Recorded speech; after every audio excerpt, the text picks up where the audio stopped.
touchdown, okay. I play these scenes inside my brain. We're gonna die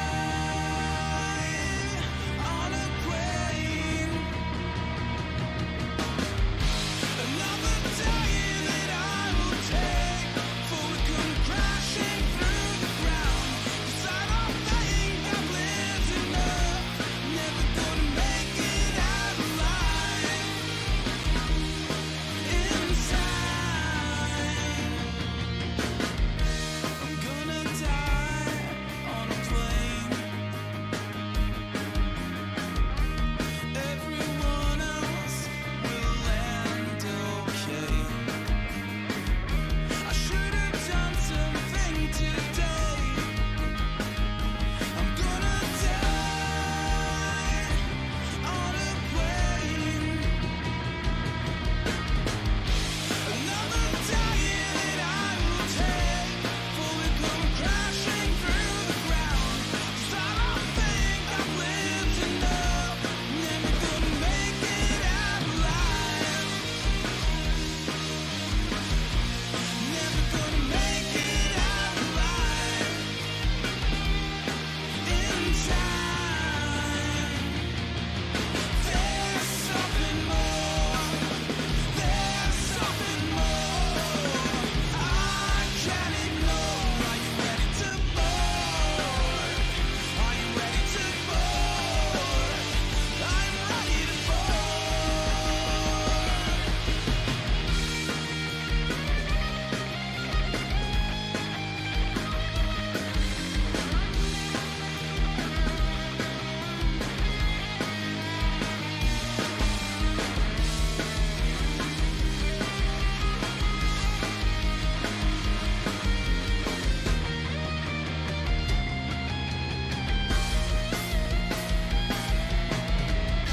Another day that I will take, before we come crashing through the ground. 'Cause I don't think I've lived enough. Another day that I will take, before we come crashing through the ground. 'Cause I don't think I've lived enough, never gonna make it out alive. Never gonna make it out alive. Inside, there's something more.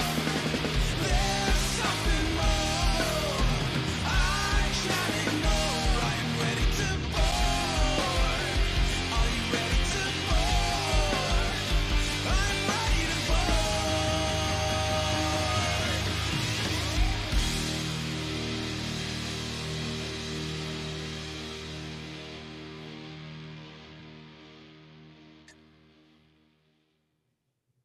Oh, hi. Tonight's episode is going to be fueled by Abomination Brewing Company's Fuck 2020. This Nice. 9.1 double IPA is just on the precipice of godly enough in taste and mouthfeel. Yes, I said mouthfeel. To say fuck 2020, because you're going to need to drink a whole lot just to get through this day. And let me tell you something right now, 2021 isn't looking so hot either.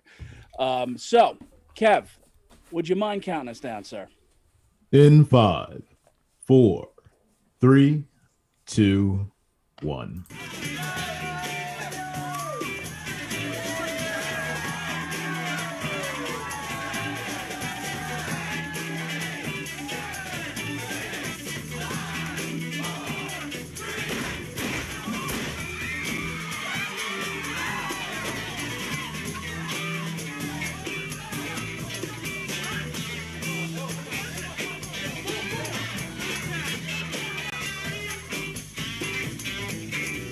And I escape the feelings that you push through the door again. 'Cause I can't take the talking over favorite songs. Oh, oh, oh, oh. Oh, oh, oh, oh. And you explore the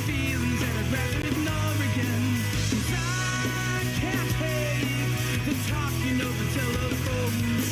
And opposites, they always seem to want to attack.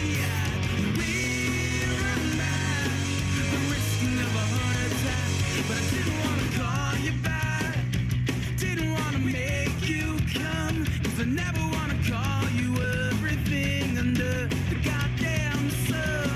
Didn't want to call you back, didn't want to make you come, I never want to call you everything under the sun. Hello and welcome to Films on Tap, broadcasting live on Friday nights from 9 to 10:30 right here on govsradio.com. Or search for Govs Radio using the Boxcast app on your phone, tablet, or TV streaming device. Music for our shows is from our featured band Playing Dead. Search for them on Spotify to listen to their entire catalog and check them out on Facebook to see their upcoming shows. Links to Playing Dead and more can always be found on our website, filmsontappodcast.com. Get even more by subscribing to Films on Tap with Facebook, Twitter, and Instagram for additional content.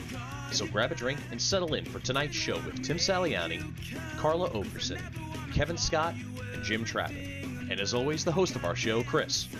Cheers.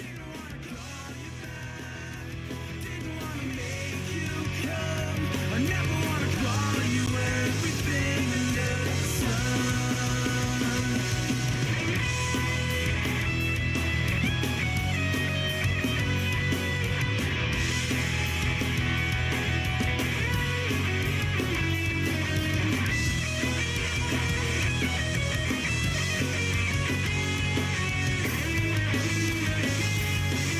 And I still love you, baby. Hello and welcome to the Films on Tap podcast and Happy New Year, everybody. Happy New It is Year. January 1st, 2021. We survived. Barely. Yeah, did we? Yeah, right. I'm not so sure. There's still plenty of the first quarter of 2021 left. So Although it's starting off really well, because I'm fairly impressed that you were able to go right into hosting, as all that shit was happening just seconds before we went on. Is she Don't kill the okay? magic, baby. Fine. She's We're good. trained professionals. Okay. I love that. I love how Carla was like kind of sensitive and like trying, and then as Jim started counting down, she just ripped it out of her head. I was like, hey, go. Yeah. She's literally like the woman who catches the glass of champagne instead of the kid in that Yes. video going around. I totally did that. We were on a trip to Washington, D.C. for cheer, and we were doing one of those bus top rides around D.C. And they tell you that at certain points, the like tree line is such that you need to duck occasionally. And they totally like they said that, and Connor was standing on the seat and I was next to him, and they said, okay guys, duck, and I ducked and he just got fucking nailed right in the face with a tree. Tara was like, what are you doing? You're supposed to protect him. I was like, they said duck. But anyway, Happy New Year, everybody. Happy New Welcome. Year. Carla, I see your tree is still up. We took all of our Christmas stuff down this year, as is the usual tradition, like right on New Year's. So one thing, we're gonna discuss some recent releases today, and kind of walk through how we felt about some of those. One of the things that I saw a lot of people posting, including folks in this group, but as well as on Facebook, was kind of a New Year's trip down memory lane. Everybody was kind of watching the Cobra Kai season 3 that dropped today as a special gift from the folks there at Netflix. I thought about it, but I realized I probably wouldn't be able to get through the whole season in one day. So I took a different path, nostalgia-wise. On HBO, they did an American Pie marathon. Oh, God. So American Pie 2, American Wedding, And you're supposed to stop there. and American Reunion. Oh, yeah, true. And so I watched 2 of them in the hot tub, and then I came in and watched the rest of them. And it got me thinking, especially with everybody that was enjoying thoroughly the Cobra Kai. I know what you're season thinking. 3. Did Tara Reid ever get her nipples fixed? No, I'm almost positive she didn't. Oh, I know she didn't. I've got 2 realizations that I want to share with you guys. Okay. You may not agree with them, Probably not. but they're absolute truths. What do we got? Okay. The first is the American Pie franchise is one of the greatest film franchises ever. What's your second one? I'm out. Okay. Go to the second. The level of continuity that they maintain throughout. Very cosmopolitan. The fact that they stay true to every one of those characters through all 4 films. They're calling back songs that they played from the first one in American Reunion. That it gets you. It gets you in the feels. It gets you. It's a classic franchise, and I will go so far as to say American Pie 2 is the Empire Strikes Back of the American Pie franchise. It is one of the greatest sequels to a comedy film you'll ever see. Here's what I have to say to that. Okay, fuckface. First, take a big step back and literally fuck your own face! No way. See, now the other revelation or realization that I came to that's very relevant to that quote, because I feel like this person would be able to do that if tasked with it in the script, is Jason Biggs is the greatest physical comedian of our time. Is Jason Biggs still alive? He's the on Jerry New Year's Lewis. Eve. Yeah. He's the Jerry Lewis of the 90s and early 2000s. This guy was put through the ringer What in the that fuck are you franchise. talking about? What? Yo, I'm sorry. I love you, dude. I love you. I don't want to say blueberries, but goddamn, what are you talking My about? man literally put glue on his hands and then got his hand stuck to his dick and a VHS called Pussy Parade. Hi. And basically, Saturday. yeah, he did that. He had the shaved pubes flying through the fan and going on his cake. All sorts of just ridiculousness. And so, while And you credit everyone that to else Biggs. Oh yeah, absolutely. Was he a writer? 100%. No, but he can't. That scene, those scenes don't work if you don't have the level of genius performing them that is Jason Biggs. And so I just wanted to leave everyone with that before we go on to the current stuff.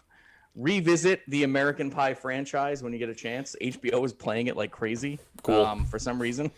But I'm going to go on record by saying the Harold and Kumar franchise is better than the American Pie franchise. Ooh, I would agree with that. Nah, you're all wrong. You need to rewatch both, and you'll see. I would lean a little bit more towards The American Pie versus franchise Harold and Kumar. Is Y'all far need superior. better taste. When you started talking COVID. about we got COVID. When you started saying that you were going to go down memory lane as opposed to checking out Cobra Kai on Netflix, I ended up actually checking out something else on Netflix. There's a hour and 10-minute comedy special from Netflix called Death to 2020. Sure. Yep. Has anybody seen it? Yes. Yes. Yeah. Yes. It Unbelievable. was a lot of fun. It was a lot of fun. It was fun. I liked Lawrence Fishburne narrating.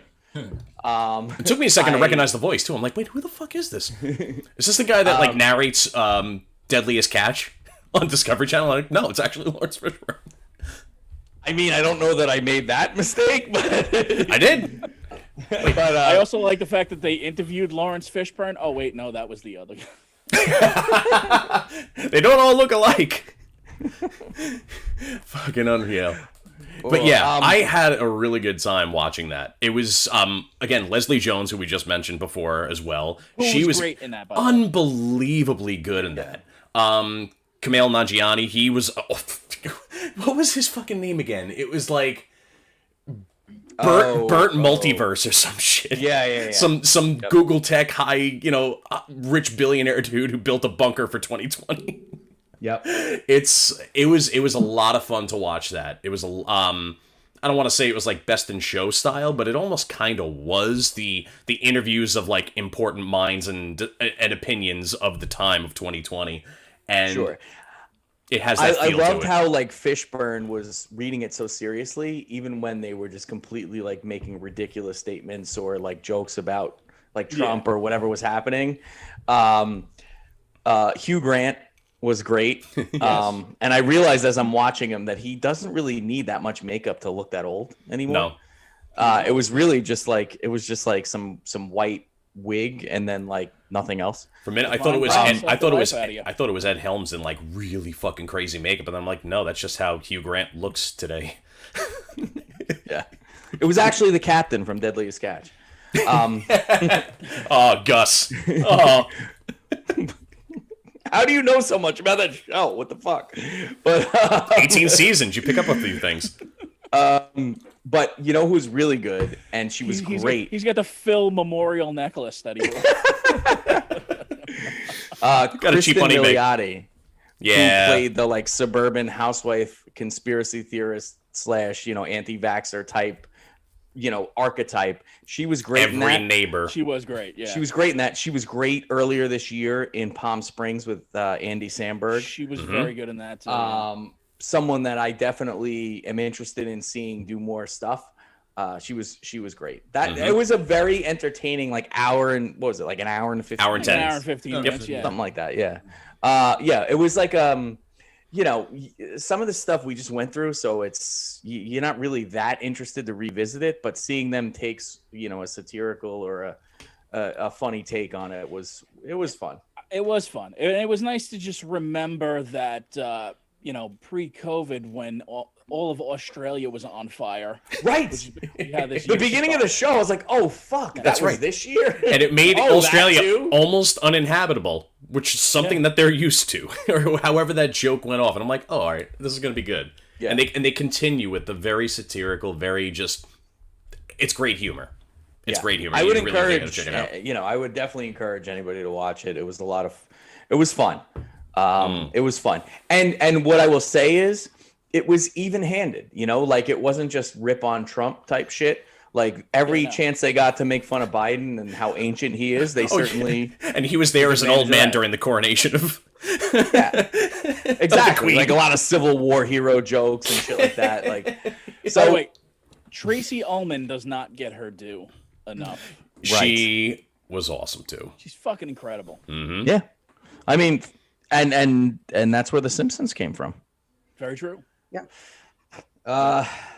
So anyway, So we'll use those two jumping off points to segue into tonight's actual topic, which is just kind of recent releases that we've seen. Jim, Tim, I forget which one we were going to tackle first. Do you want to jump right into what the argument's going to be between the four of us and this young lady? There's going to be a couple. There's going to be a couple. Is there going to be a couple? If I could start, please. Number She one. flags that finger like Before we start, I just want to know: did all of the cinematic editors die early on from COVID? Because why is every movie over 2.5 hours? What, like? I know you guys are all sucking that tenant dick. Nope. No. Well, when you pay $25 to go see a movie, which is what like there's already a David Lynch. We don't need to redo that. We could. I already saw Mulholland Drive. We don't need to David Lynch every movie. It's not necessary. Wonder Woman. Do we want to start there? 2.5 hours. 2.5 hours. Sure. We Let's sure as start with fuck Wonder Woman. could. I don't want to hold. If I was in a movie theater, I wouldn't want to hold my pee with a giant soda for 2.5 hours.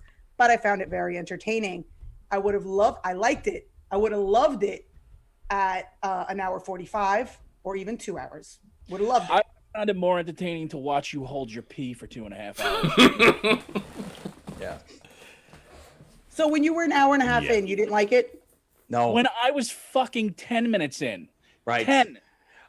I will say I enjoyed the opening sequence with her I didn't as a hate kid the opening sequence. as part of like that whole decathlon thing. Well, yeah, the It was too CGI long. in that was weak. It was They too could have long. done better. They could have done that a Oh little yeah, better. the CGI in that was weak.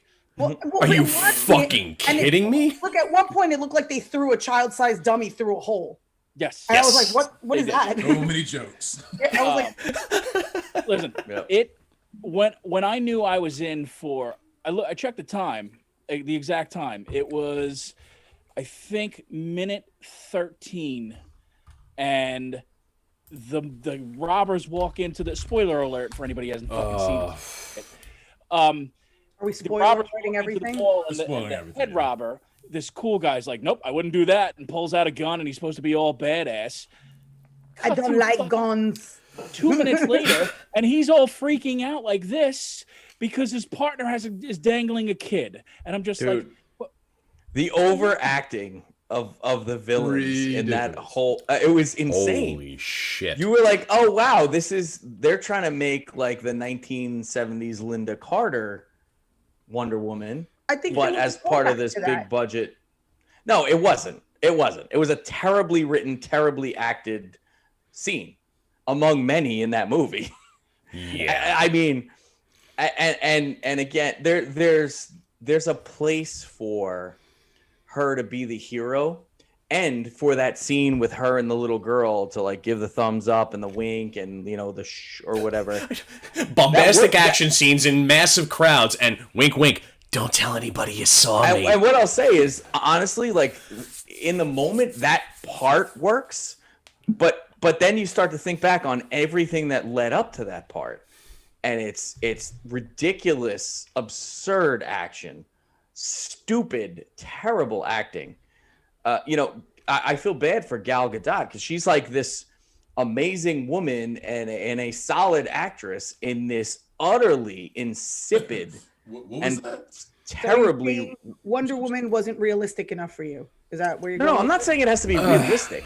As I think has- I've proven every time I've discussed any of these movies, I am not someone like I am way more forgiving than Kevin or some other folks in terms of like allowing gaps in logic or script.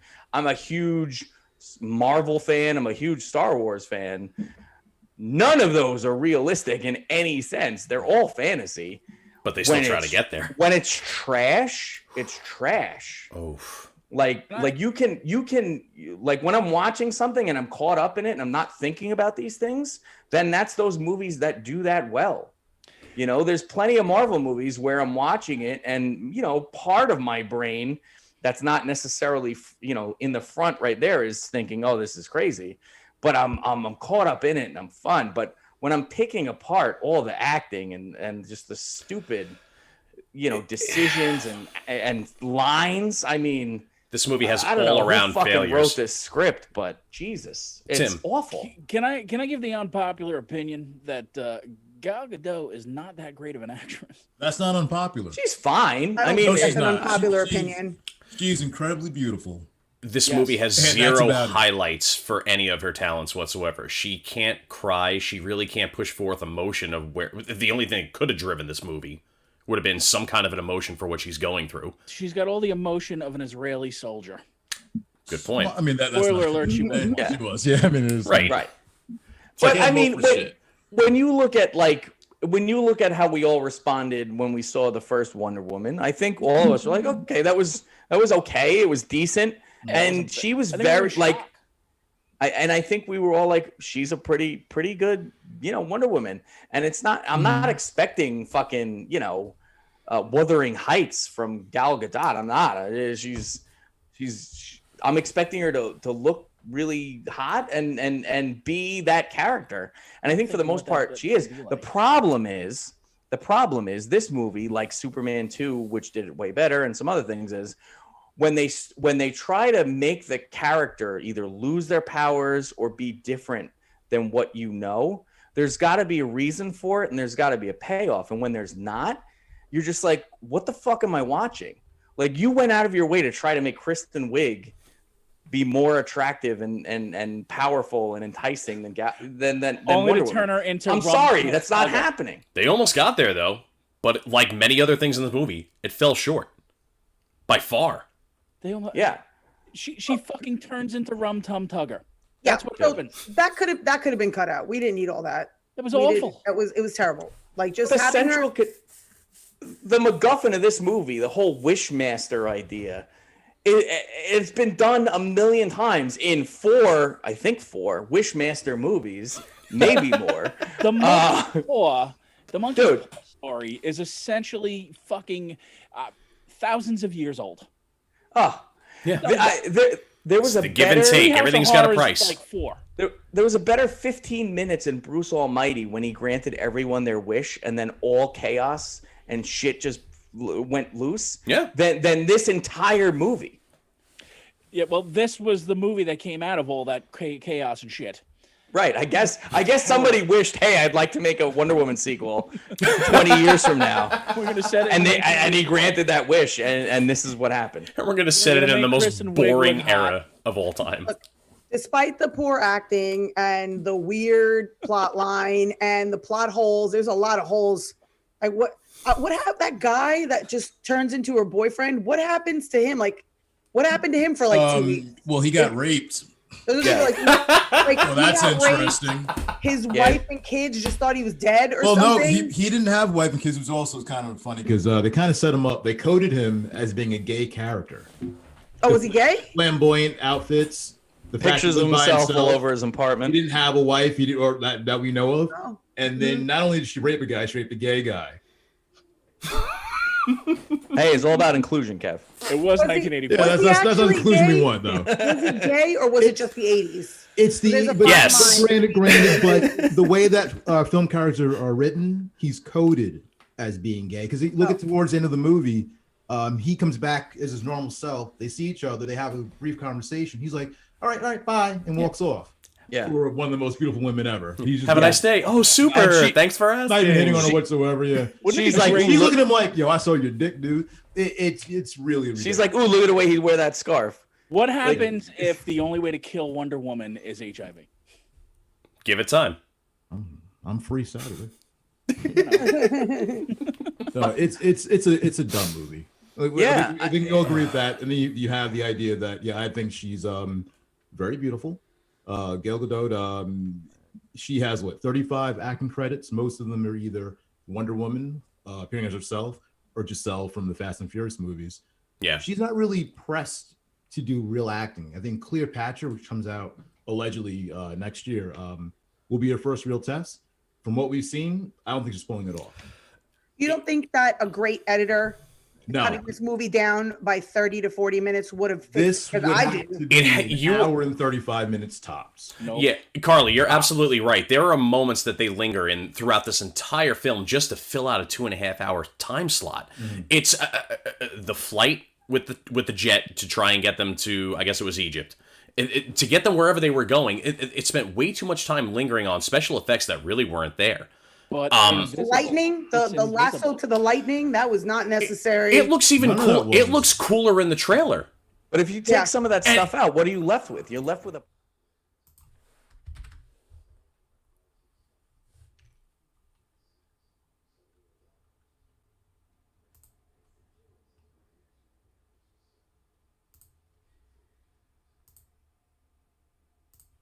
Everything's are you convenient. seeing this? Yeah, Yes, we're yeah. looking at right now. This does Ride not the look lightning. good. Everything's fucking convenient. in this Ride the environment. lightning.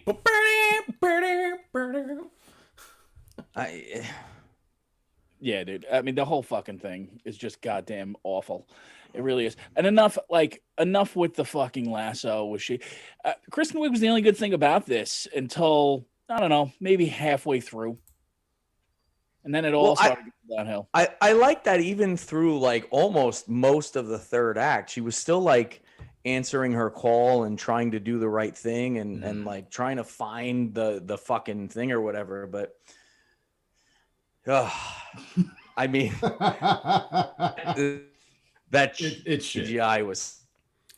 This is a superhero movie.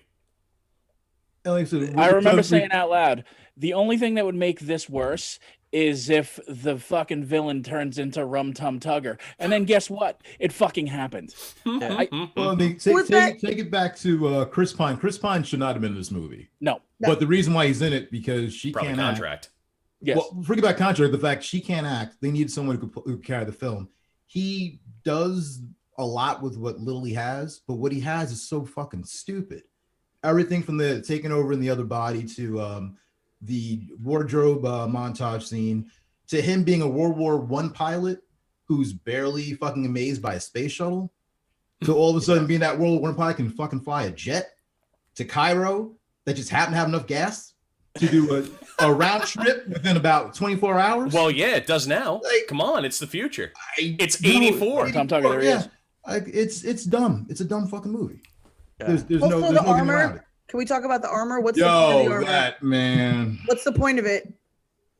Does nothing. It was useless. She ripped the No, she it ripped the works worst for a wings. minute. And then the fucking Wonder Woman takes it off and then kicks her ass after that. That Yeah. was Well, that they was are a, heavy. that was a wow. The whole moment. point of it That was, was a wow the moment. whole like throw the wings off like badass moment in the trailer and in the Like, movie. And This is this really important thing to her civilization that she took out and destroyed within an hour. Yep. Like Less. Okay. Well, I mean, really less. Yeah, but it's like this is just. I think Patty Jenkins. This is her first screenplay since Monster, which was in 2003. Wow. This is she only her didn't write second the first one. She didn't write the first one. That was I can't remember the guy's name, and Zack Snyder had nothing to do with this movie, and it shows. Yeah. I can't. I don't want to attack her on the whole. Like she wanted to be the whole reason why this is gonna be successful or not, but she clearly was that person, and she failed spectacularly. Yeah. Yeah. And unfortunately, she's making the next Wonder non-Skywalker Woman Star 3. Wars movie. But she's making Wonder Woman 3 as well. That's already in the works. I mean, sure. Yeah. We make shit movies now. I hope you have time to make it better than this one. Quick question. They had an extra 6 months. Just saying. Worst awkward runner, Gal Gadot or No. Tom Cruise? Gal, she can't run for shit. Yo, Tom runs fast. Doesn't she have to run like that because of the bracelets? So she's like blocking bullets when she's running? Not when she's not getting fired at. No, she's not getting fired. I That's thought someone. that was just the thing and- that she did. No. Man, we had and another good question. What did we have worst blue screen on? Batman vs Superman or this? I'm trying to figure out who's worse at running, Gal Gadot or the fucking daughter from Taken. Did she have a chance? No, didn't they pull her out from under the bed? She didn't have a chance to run. No, when she's running out to her father in the beginning of the goddamn Oh, movie, gee. Okay, fair enough. Fair enough. fucking awful. And that's Gal Gadot. Yeah. Patty Jenkins has no business fucking directing this next one, and definitely not anything Star Wars. And especially if the most exciting part of this is going to be action, because clearly there's nothing behind it. This thing was far too long. It had zero in the way of interesting concepts because again, Monkey's Paw's been done forever. Yeah. Every Tales from the Crypt episode. Right. Well, again, Treehouse of Horror like 10 or something like that. Fucking Brady Bunch. Right. Yes. But for Why? that reason, it's always entertaining. It always gets No, redone that's not because it's true. always That is not true. entertaining. Always That's entertaining. not true. It's fertile for mining material, and if you do something good with it, then sure, it's a good, like jumping off point. Chris, call it but what it is. It's fucking lazy. Sure.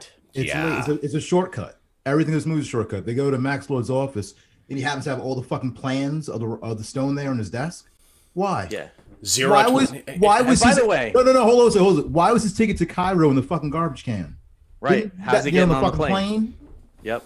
Yeah, it's Yeah. 1984. You need that ticket to get on the plane. I certainly thought that, as well as why is his face so fat? Like, what's up with Pedro Pascal in that movie? His face is fat. He's allergic to the helmet, and it No. actually, Look at guess, at who they were not so subtly trying to make him be, and that answered your question. Yeah. With that hairstyle. Yeah. But yeah, He and that whole finale. Like, come on.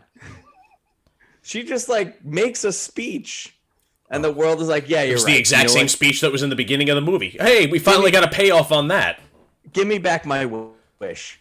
And then if they take back all of their wishes, including everything that he's taken from them in terms of health and everything else, why the fuck is he still like, yeah, I'm good. I'm gonna do my jail time. I'm gonna say goodbye to my kid, but But we never even got to that. Yeah, where the hell's that Speech. kid's mom anyway? That kid's mom sucked. where'd that none kid of come it. from? He was a loser. She left a long time ago. true. it's all stupid, terrible. It's terrible. That speech was god awful. Oh my god! And the Cringeworthy. fact that as it was leading up to the release, Entertainment Weekly, like major publications were writing very positive reviews. This is the movie we need to end 2020, blah, blah, blah. And so I'm like, all right, great. I'm excited now. I was going to watch it anyway because I like the first Wonder Woman. I like her as Wonder Woman. But now, like, oh, if this is like legitimately a solid movie, awesome. And then as I'm watching it, I'm going, fuck, man. I got another 2 hours of this. Fuck. I didn't start disliking it until an hour 50 in. And I messaged you guys and I said, this is You are pretty mad good so forgiving, far. Carla. But I was like, this is pretty good so far. And I was watching it with Isabella and Juliana, and Isabella and I were like, I was like, they all hate this movie. And we were both like, it's all right. This is fun. And man, did it go south right at an hour 50. We were like, all right. Oh. When there was still 40 minutes left. Oh my God. I kept Imagine waiting. that. Actually, I can't imagine that. What was that fucking fishing movie, Kevin? Where they give away the fucking twist right in the middle? That's Serendipity, was it? That was with Serendipity. Matthew That was- McConaughey that and name Anne of it? Hathaway. I don't remember anymore. Wow, yeah. Wasn't it like a video game or some shit? It like was that? a video Turns out game. it was a video game. I loved hearing Kevin describe that movie. That was like a Terminator. Oh, that Dark was Fate Serenity. moment for me. Serenity. Serenity. Serenity. I was That's gonna what- say, wasn't Serendipity John Cusack. John Cusack? That was John yeah. Cusack and Kate. What's her face? Beckinsale. Vampire bitch, yeah. This movie's dumb. Oh, It's Let's bad. just go with that one. I think the plot hinges on 7 billion people needing to make the right decision. All at once. Did you live last year? But you can't even get 20 people in a room to make the right Yeah. decision. But nobody on. found it entertaining except for me. No, No. I like had good hope. movies. I had hope. it was a. But then I realized it was a waste. DC movie with Zack Snyder involved. It was lame. It sucked. No. Wasn't happy with it at all. Thank It God could there have were been other good. things. It that came could have out. been good. They said that there was a good editor involved. They had an actual script, maybe some better acting. Like Definitely change editing. everything. It could have been a good movie. And a point. Yeah. Movie's awesome. I mean, you could have, and I get the idea that like people want to see Chris Pine, and Taylor brought up a really good point. She only knew him for like a week, A week, yeah. and like she pined for him for like 80 years. But whatever. But Chris, this is a female empowerment movie. She was But- dick whipped by a guy she met for a week. True. The strongest fucking, most beautiful woman in the world couldn't get over this motherfucking dude. Which For a goes to week. show you how rare getting good dick is. Okay, so She's talking to my girlfriends. It had to all right, show up so on the if shores of an anything, invisible this movie island. is sending out a message to all of you gentlemen everywhere: up your dick game, because No, that was a Well, smart comment. so you're saying I just have to crash? What? I just Shit getting People thrown make around is something what I'm that'll saying. fucking irritate you. all I for have It was all dumb. I have to do is Dumb, crash dumb, land dumb. into an invisible island in the middle of the 1930s, and I'll be fine. Well, they're all lesbians Right. anyway. Right. She had one dick. It was the only dick. And so yeah, she was like, "Oh, this is good dick." But it was the only one But- dick that she had. You have that as one dick, and then Kristen Wiig, she becomes strong because she can wear high heels. Walking in high heels is hard. Walking Women in need high to heels aim is not- higher. Not easy. This was written and made by a woman. Right. Higher. Aim fucking It higher. subverts every That's powerful, empowering Absolutely fucking message that embarrassing. you would expect one of these movies or that person who's writing that movie and directing that movie to try to transmit. Maybe she's just speaking from her own experience. Walking in high heels is hard, Right. and good dick is hard to find. I can walk in high heels and I get good dick. The biggest challenge of the 1980s for females in the business era was to wear high heels. High heels. It was the biggest hurdle to overcome. Seriously. You And threw some on Dolly Parton as you were strapping them on. hey, mhm. Not too- Yo, I'll watch 9 to 5 any day over Wonder my God, I Woman love 1990. Oh, 95. 100%. That's a Cheers. great movie. 100%. And way more empowering and of the time. By the way, Then her some- Dolly Parton's Netflix documentary is fucking Yeah. great. It's really good. It's Is it very, really? very good. Okay. I highly recommend it. Definitely. She seems Woman's like a good lady. Yeah. Well, thanks, gentlemen, for mansplaining to me how to be empowered. I appreciate that. No, we didn't need to. That's Wonder Woman Patty Jenkins, 84. love. That's Patty Jenkins. Guys, Not us. I didn't find the movie to be. Just pour yourself a cup of ambition, Carla. Was the point of the movie, was it supposed to be empowering? Because I feel like just Yes. According to the director, it was. I feel like, Patty Jenkins. okay, I think Said we're so. going back to Die Hard here. Like, I don't care what she says it was. She might think it was empowering, but it's not. Wow. She was the You creator voted of the too, movie. right? But Okay, the point being, Carla's argument is that Hold on. because the director and the writer of the movie said it was a Christmas movie doesn't make it a Christmas movie. It no But longer you becomes guys are sitting comedy here once telling out me in the it's world. not empowering, even though she's saying it's empowering. She wrote it to be empowering. She reached She's for the wrong. stars. The Die Hard guy failed. is Face wrong. planted. She failed at what she It's fine. intended. I'm actually from Much now like on the just Die gonna. Hard guy. I'm gonna tell people Oh, from he now failed to on make that a what good Carla movie? meant is Die Hard is a Christmas movie because that's my interpretation of what you fucking said. Even though you're the one that said it, my interpretation is you're saying that Die Hard is a Christmas movie. Okay, so So- then this is an empowering movie, gentlemen. Either Die Hard Sure, is not a it Christmas is. movie, or this is an empowering movie. Could you get I don't anybody care better to if Die Hard's a look? Christian movie. That's one of the oldest, dumbest fucking arguments I've ever heard. Who Die gives Hard's a fuck? It's Christian movie. I don't give a It's a- fuck. Christmas It's movie, sorry, Christian values. I meant I Die Christmas Hard really don't wipes give a its damn. ass with Wonder Woman 84. But It's just from though, a seriously, pure- it's a great movie. I don't give a fuck. This one is a shit movie that's equal parts, just the female empowerment thing, which she was intending to do. Obviously, it's fucking Wonder Woman. Failed miserably. Plus a little bit of racism. Sprinkled throughout the movie, and then misogyny, but it is what it is. There was a lot of Sure. misogyny in this movie. And then It you was- got hey Arab people. I'm like, let's go back to the make movie in '84. Don't take advantage of the setting of 1984. Fuck the music, fuck everything going on. But let's focus on You had Arab- one song that sounded like it was from the era. That was it. but they The focused trailer- on bad Arabs. It was The like, trailer really? was more 84 than anything in that movie. Yeah. Well, no, Oh, parachute pants. I thought the mall scene. I thought that was the point of the whole mall scene was Oh, kind yeah, of trying to set that. Oh, it tone. was. And that's all I got from it. And I was like, okay, I get it. Like they want to Hmm. show like the bookstores and people running around with like puffy hair and the leg warmers or whatever. I thought that was the only point of that. The rest of the movie, I did not, even in what they were wearing, really, I didn't get a ton of 1984 from it. They should have just just- changed the title. Call it. Just for like the main point of it being like towards the end, the Cold War aspect of it. I do understand why 84 comes into play. Sure. But you got to tie that through the entire fucking movie. Could you have gotten anybody better to look even remotely close to Ronald Reagan? They were trying not to be too on the nose, but yeah, when you saw him, you're like, oh, Reagan, bad Reagan. Did but you? Reagan. Yeah. I love that they Yeah, even I- they even did the whole Alzheimer's tip. I He's like, can't remember. what? Could we not have found Rich Little? I mean, what happened? Is he alive? Is he I still don't even alive? know. I don't think I he's don't- still alive. I don't He know. was the greatest Reagan impersonator of our time. Well, Reagan was the greatest Reagan impersonator of all That time. is true. But Acting.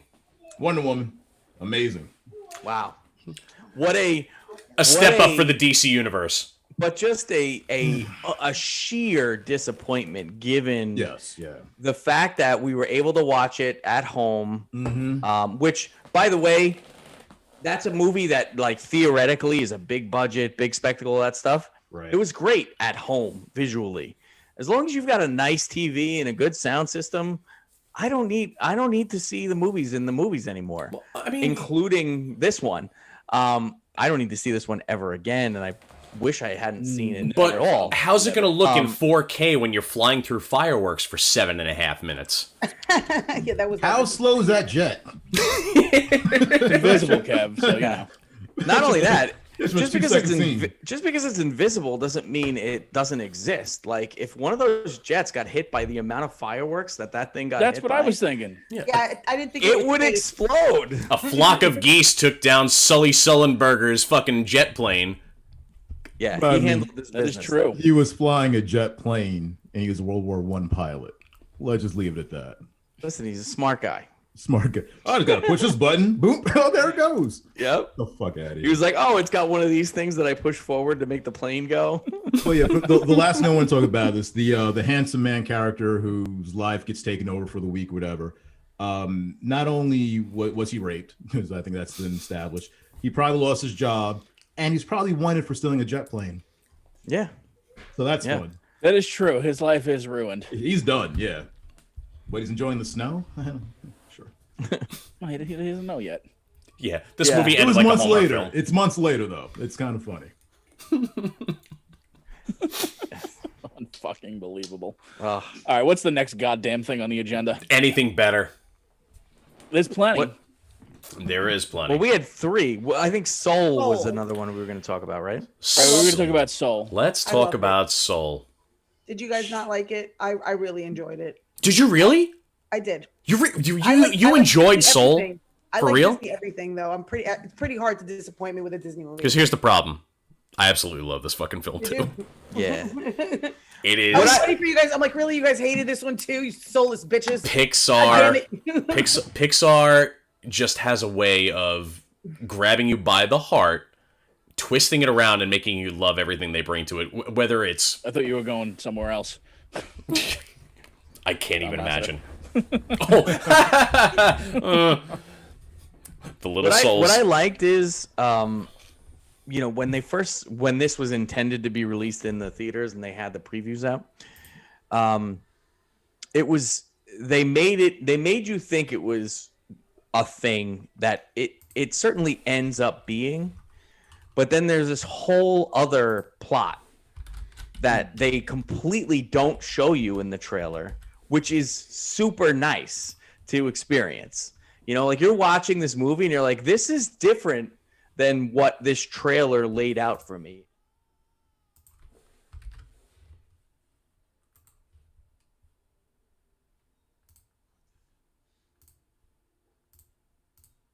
Hear us. Oh, nobody can hear us or nobody can hear that. I got it. Nobody I fixed hear anything. You fixed it? I fixed it. All right, fair enough. Show prep. My bad. This is what it is. Yeah, man. I mean, this thing was a super pleasant surprise. I mean, Pixar really rarely has a dud. This one had, it felt like a little more heart than most of the other Pixars that I've seen, and they're all kind of heartfelt. But this, I don't know, there was something about this that just hit all the right notes. It was really good. Pun not intended or intended? Well, either way. I mean, let's be honest. This shit was dark as fuck, guys. It was dark, and maybe that's why I liked it. That's probably exactly why. I mean, obviously, I think I can say I relate to it a lot because holy shit, my life. But watching it when it starts, I'm like, all right, this is a cute little story, and I kind of knew where it was going. No, not the full extent. I didn't watch any trailer or whatever. And it gets there, and I'm like, yo, this is for kids. Like, Right. fuck. This Well, is like deep They're shit. fluffy little blob characters. We watched it with Connor, and he was like, "What is that? What is that light? And why are all Right. those people walking towards it?" I'm like, "Fuck, buddy." In the first scene, you have to explain death. I mean, he gets death. I didn't want to be like, "Yo, that light is bullshit," and nobody actually does anything, and you know, it's just darkness. I didn't get into that level of detail with him, but Well, I was like, "Yeah, buddy, that's heaven. Don't worry about it. You'll go there at some point when you're Well, old and there's nothing, you know, like you'll live a full life."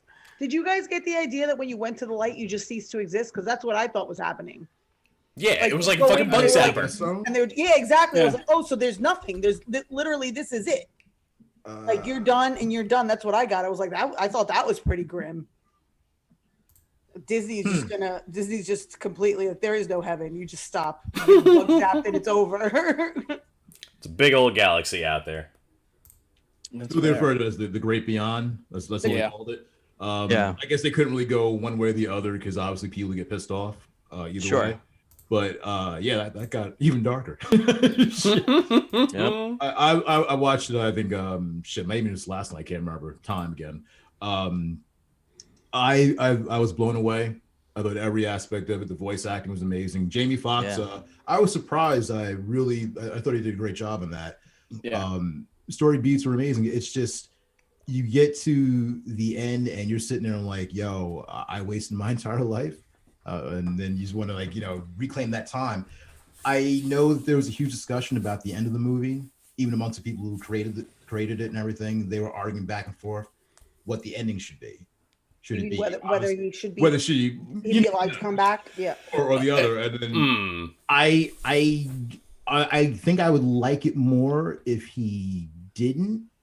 I'm in your camp, Kev. I agree. thought that's what was going to happen, so I was prepping myself for this But big it's- sort of emotional. Right, but it's a Pixar movie. You'd But have soccer moms rioting Yeah, over this thing. But at the same time, it does give you like a nice sort of. It's a set. It's Wine- a it's payoff a- to the setup. yeah, Yeah. yeah. Oh, 100%. But You're gonna force me to explain this to my kids? Yeah. Carl, what do you think about the ending? I liked it. I liked that he was able to come back. What I didn't understand, and I feel like this is something that people go through a lot. What was the big deal? Why couldn't he teach and play at the jazz club? Why couldn't he do both? What was the big, decision? I think it's a that- matter of like respectability in his mom's eyes, and she Yeah, also why- didn't why want him couldn't he to. do But- both? Right, but she But also if didn't he- want him to do what his dad did, where she felt he wasted his life and it was not able to follow his dreams. to the That did fullest show extent. up. That showed up later on. Yeah. But he's also got to travel with that band if that was his shot. If that's what he sees as like success for him, he's gotta play with them across a lot of different cities. Yeah, more likely than not, Fridays and Saturdays. So not I mean, unlike for a what a lot guy of us do. for a guy who just got like benefits, and that was a big part of that whole scene. He that's a risk.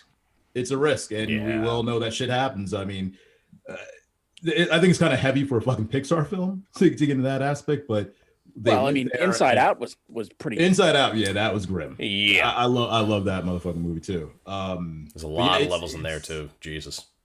It's something that I agree that he probably could have figured something out, but the way that especially parents get into your fucking head, and you forget about society at large, his parents will fuck you over. It is what it is. That's their job basically.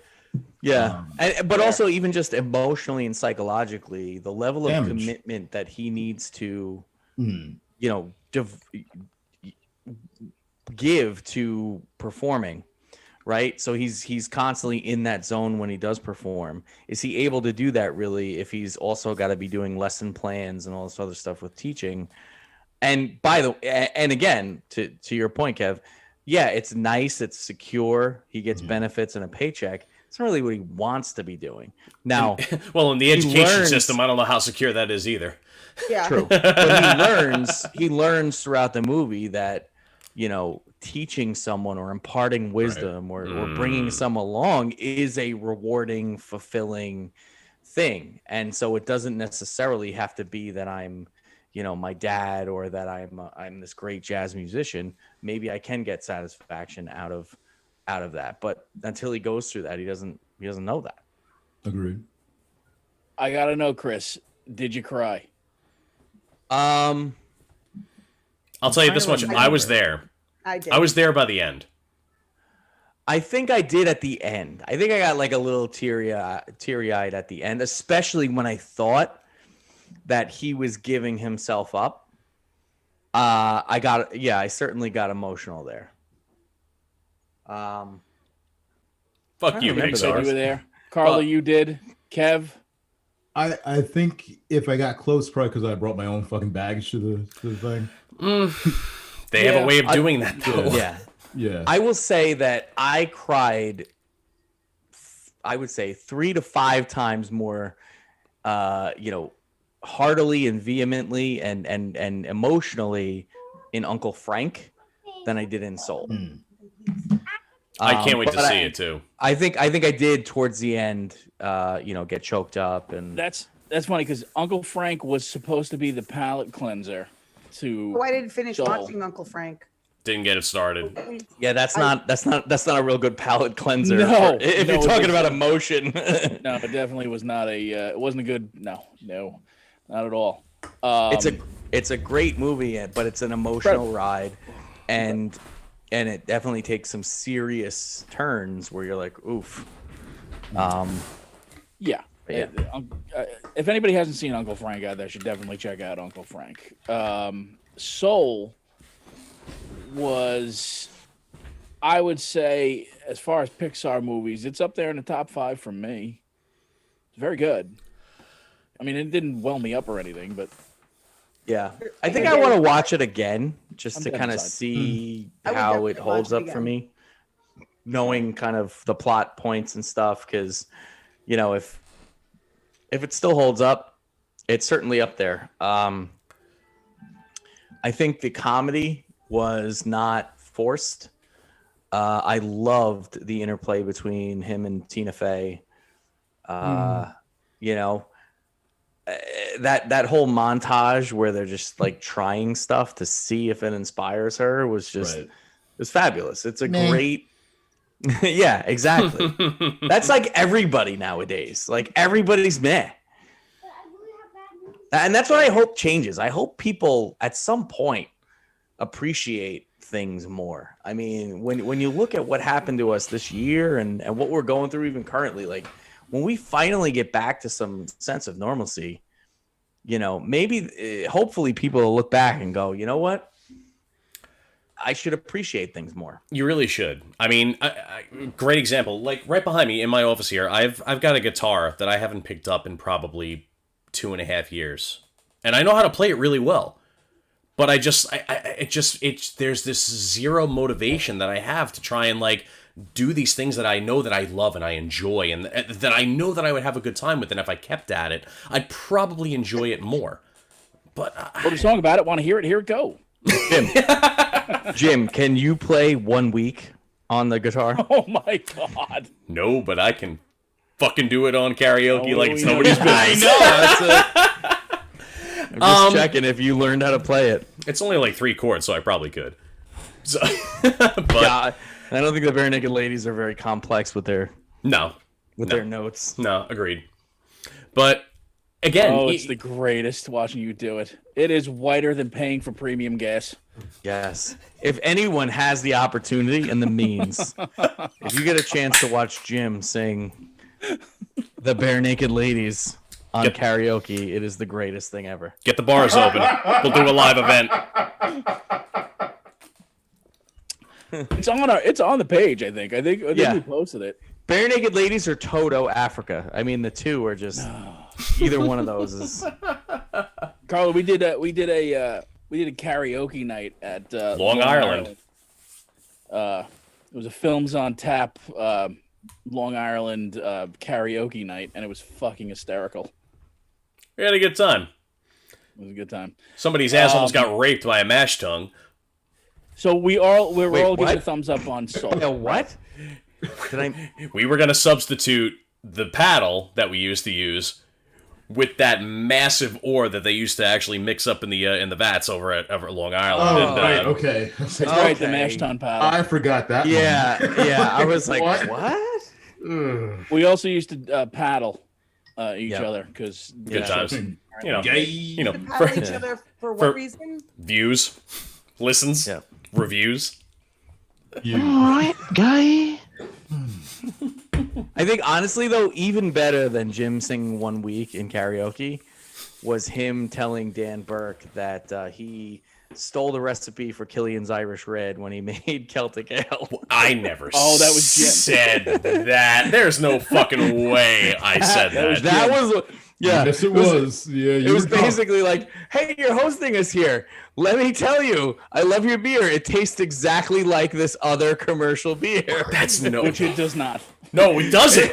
Exactly. It was amazing. It was amazing. I might have been drunk. I think we were. Yeah. We were all. Yeah, We you all were. were. We all Jesus were at Christ. that point. All right. So everybody agrees that Soul is a must watch. It's okay. Love The next one we wanted to talk about, and we gave it a couple of weeks, was Tenet, correct? Yes. Correct, Yes.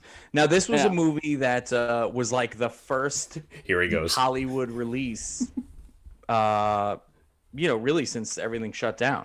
It's the only Bad thing you've Boys. seen in the theater, correct? It's the only movie I've seen in the theater since before the COVID shutdown Right. hit. Yeah. Yep. Right. Now, before because I know what your thoughts are on it, but so before you get into it, I have a sneaking suspicion that Ogerson has a differing opinion, and then I'm curious to see where Kev's at on it. So Want to go first, Carla? before because I'm gonna want to see you retort her. Go for it, Carla. What do you got on Tenet? What the fuck was happening in that goddamn movie? The backwards special effects made me nauseous.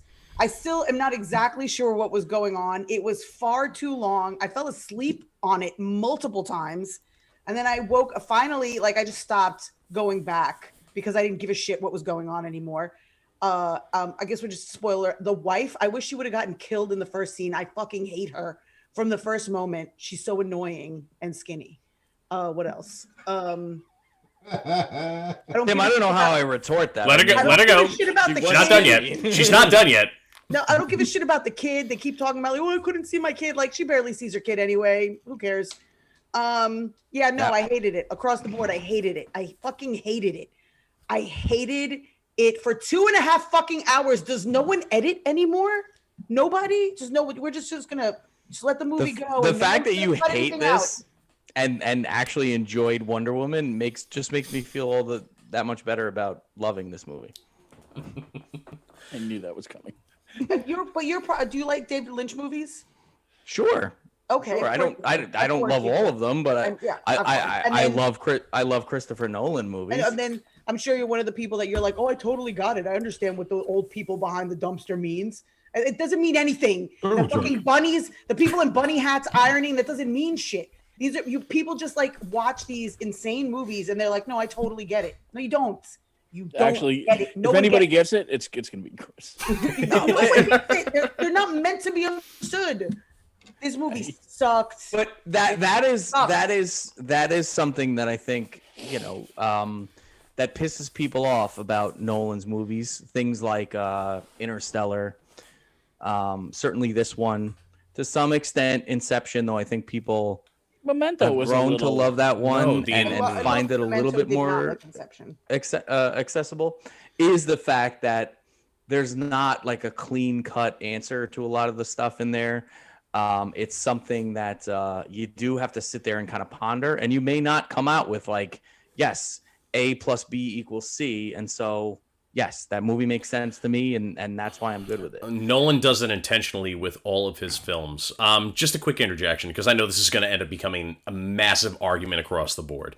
But just recently, Tenet.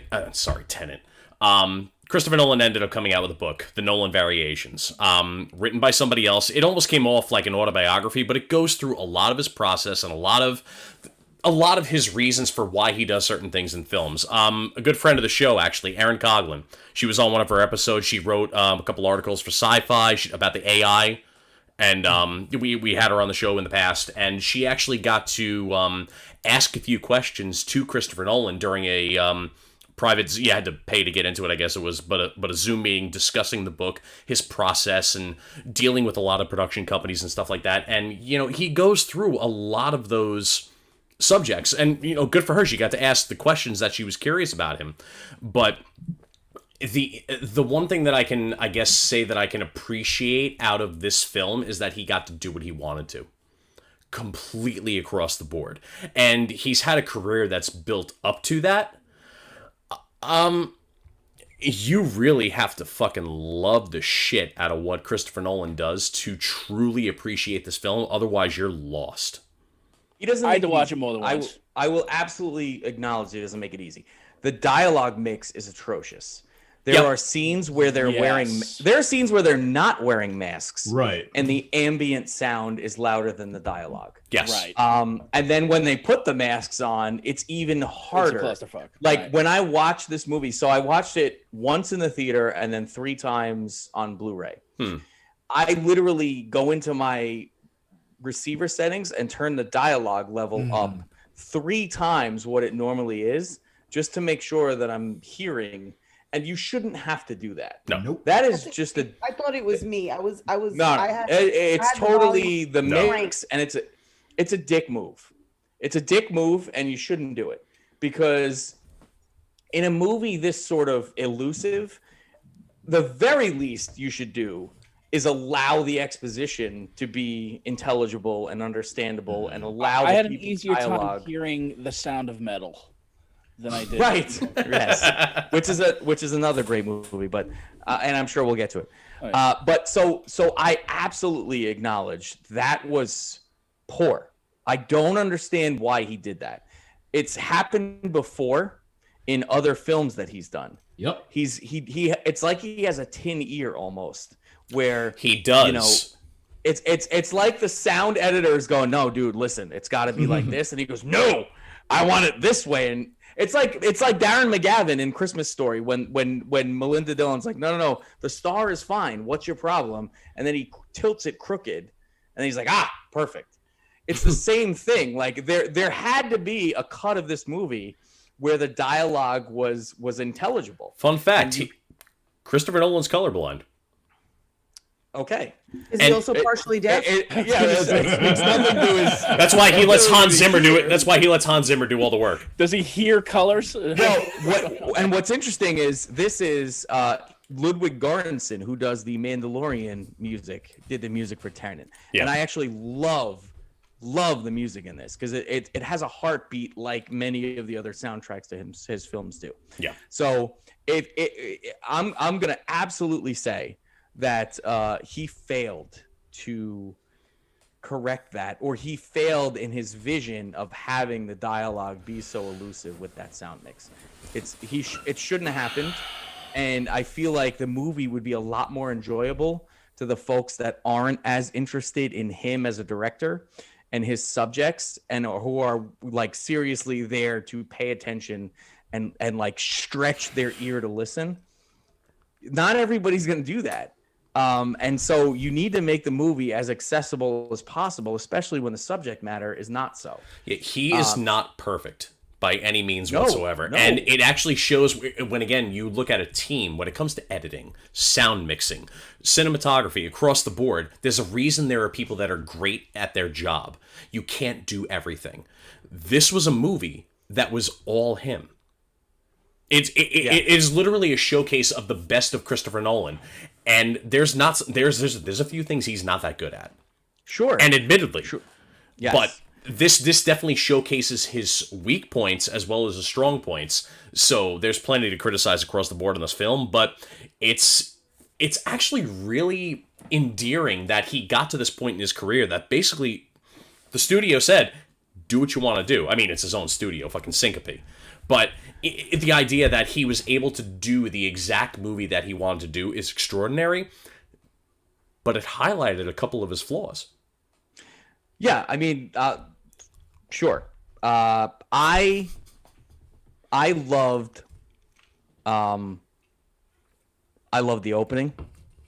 I loved every single action set piece, and the fact that they were able to go back and revisit those set pieces from a different perspective. I feel like they were shot incredibly well. I love John David Washington as the protagonist. Yeah. I thought he was Really great, good. and he's been great in everything that I've seen him in. It's one of those things that this is not a movie that you sort of like watch.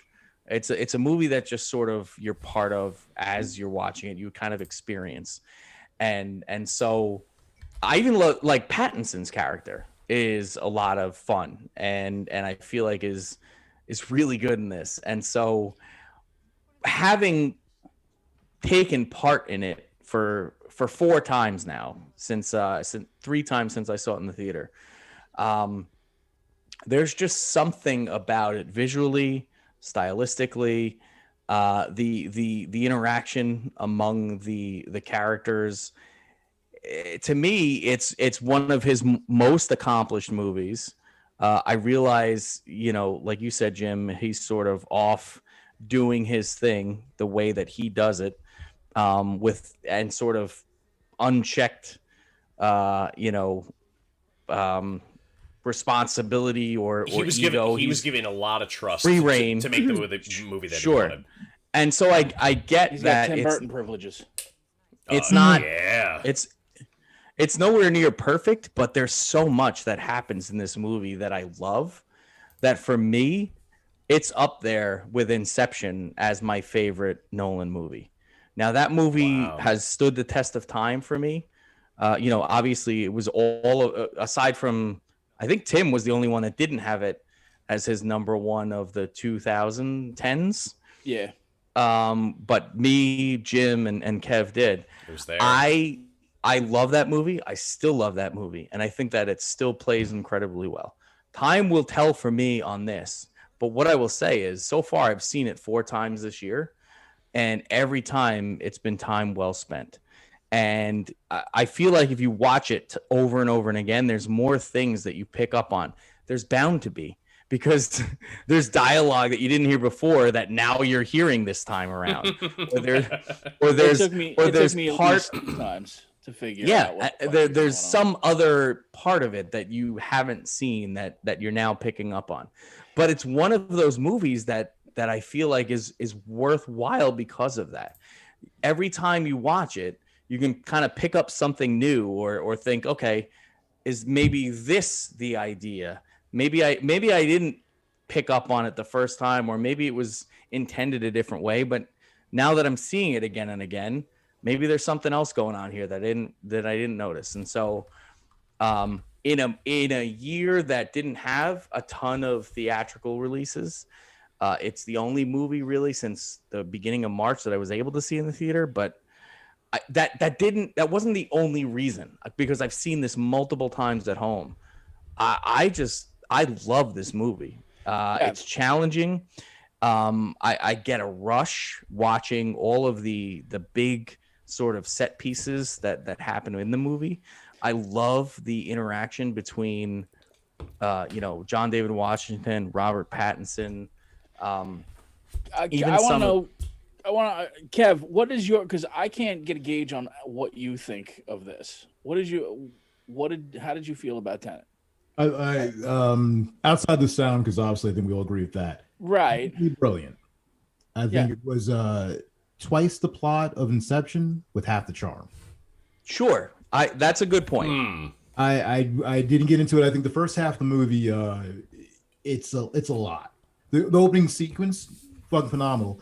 And you get into the story, which, if you asked me to explain what the story was, they try to stop World War III. It takes a long time to get started, and then when you finally get to the end with the action scenes, the visuals are amazing, and I do love Washington, who sounds just like his fucking father. Oh my god, that's scary. And Pattinson is also really great. But yeah, this was a movie where I sat there like, wow, I've never been impressed by something that I don't want to watch. It's fucking visually, it's impressive. And then when you get to the, I don't want to ruin this because I think this is probably one of the better things I've seen lately.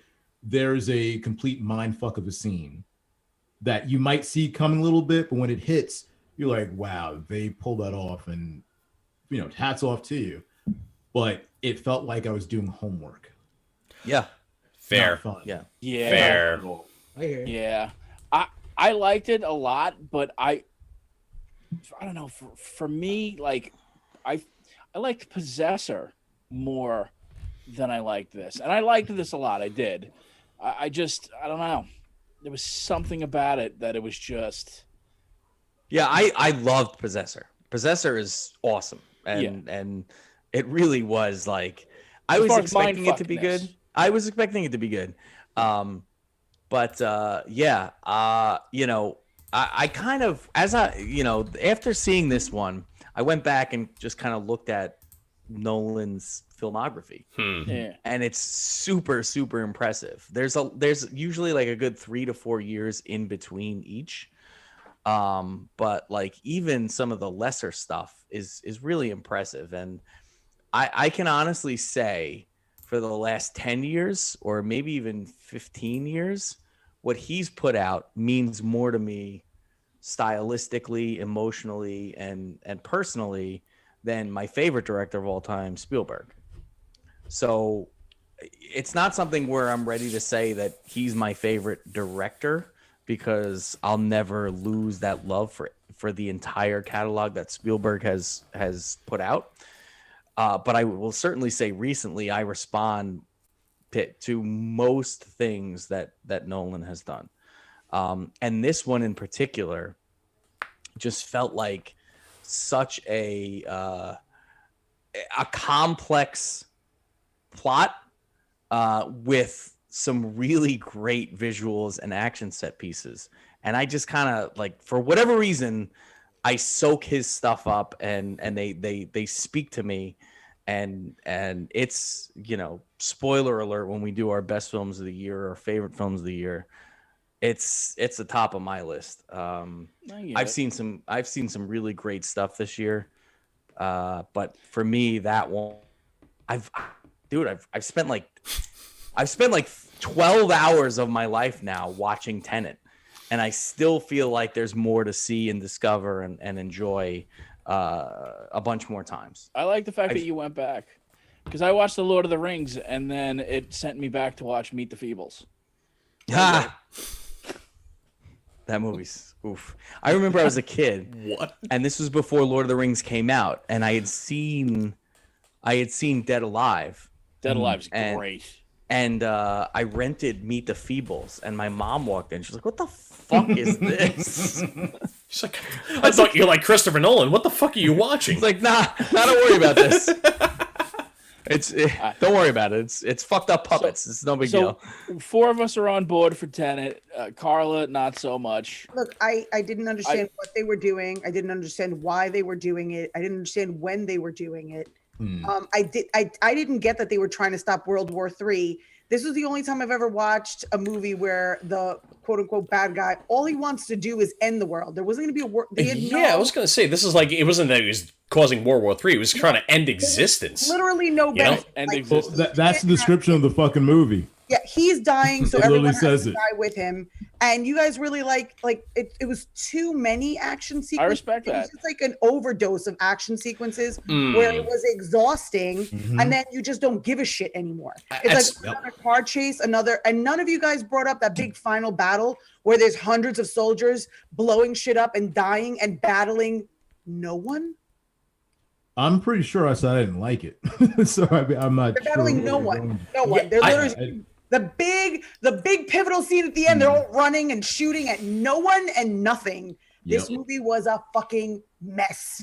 It was a mess in dire need of editing and in dire need of somebody to tell Christopher Nolan, no. Yeah, so you're saying that he needed Star Magic. What's his name? Star Magic. Star Magic Jackson Jr. Yeah, Junior. Right. Yeah, I mean, he was like, then we're gonna do this. Someone should have gone.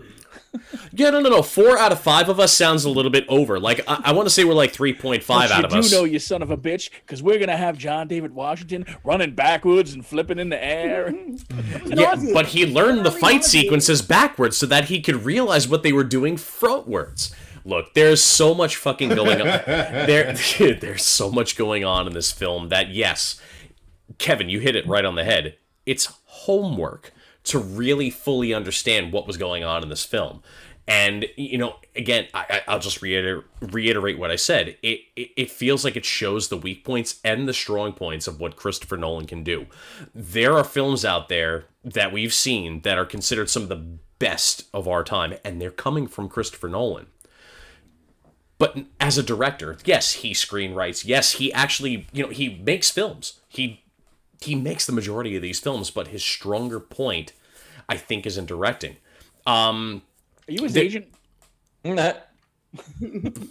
This felt like a tribute to James Bond and. Well, yes, 100%. He wanted to make a secret agent film. I gotta say, I think you're out of your mind if you say that that's a failed attempt at a James Bond. It's failed. It's failed. No, it failed. False. Nope. Hey, John David Washington as James Bond. I could dig that. Yeah. Well, No. Just yes. Absolutely, just new Tim. characters. The whole idea of recasting. But that's what he gave you. He didn't give you a James Bond. He gave you in the No, style of shit. James Yeah, Bond. but I'm saying, with a new but character. I don't want to see him playing James Bond. He That's gave how you a it's- suave, cool secret agent.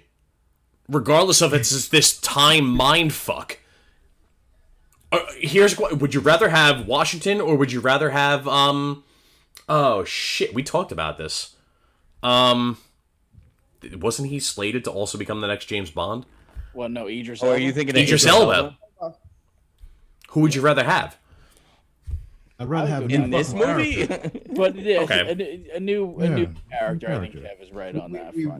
We're like, we've gone through that way too many fucking times. Yeah. It's time to move on. Yeah. All right, so it's 4-1. I don't even think so. I think it's like 2 and 2. I'm not on that boat. Or I, two Oh and- no. I would. 2.5 to 2.5. Yeah, because I'm on the fence. I don't think it's his best. I really don't. No. But you have to respect the fact that he's at the top of his game, being allowed to do what he can do, and still come up with the most complex, visually stunning audio. Not so much, but you have to respect the fact that he was able to make the movie that he wanted, and still come away with something that's very intriguing. My point would be, R. Kelly made the movie he wanted. It doesn't matter. The shit ain't good. The shit. Nobody A paid for couple that of though. them. Here's it. And then didn't a couple buy one at a garage sale? They were selling this on the street corners. But, they fucking were. But The barbershop Jim goes to? Nah, This movie. It's been a while. This movie is not 4 hours long. It is not that impossible to understand. It is 2.5 hours long. It's loaded with dynamic set pieces. I don't understand how this becomes the representation of ego unchecked or pathos unchecked. This is a top flight movie from a top flight director. I said the issue comes in play where if you can't hear anything for the course of this movie, it's a long fucking movie. I agree. I 100% acknowledge that. Like Having to put in the work to hear it is fucking bullshit. Yeah. I always say, like, I don't care about what was it, director's cuts or different versions of shit. No. I'm judging the movie that I saw, that Sure. I paid money to, whether it's at an auditorium or at home. I can't go, well, if I put subtitles on or do whatever. I'm judging by what you did. And Yeah. if you didn't fulfill your end of the bargain, I can't say it's a good movie. I loved his idea. I loved a lot of the visuals, but yeah, listening to it was difficult. Sure. The first half of it, it's just like, cut this shit down. We have one movie where Wonder Woman was overindulgent. This one's a little self-indulgent. 100% yes. It is. I think once again, there's a fucking phenomenal movie that could have been there, because that idea is just so fucking bonkers. I would love to really super interesting see a better concept. version of it. Yes, but he didn't do it. Also, I'm tired of people bringing in a female character just to have her, be a showcase for how bad someone else's character is. So they bring in this wife for the sole purpose of having somebody beat the shit out of her over and over again. Why? All right, so let's get Patty Jenkins to make Tenet 2. Yeah. It'll be a blast. He actually never beats the shit out of her except for like one scene in the movie where she He truly shoots her.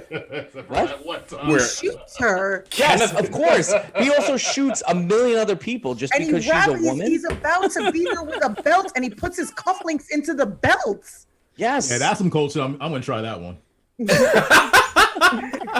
that's not what the character is there for. That's what she's there for, is just to highlight how bad he is.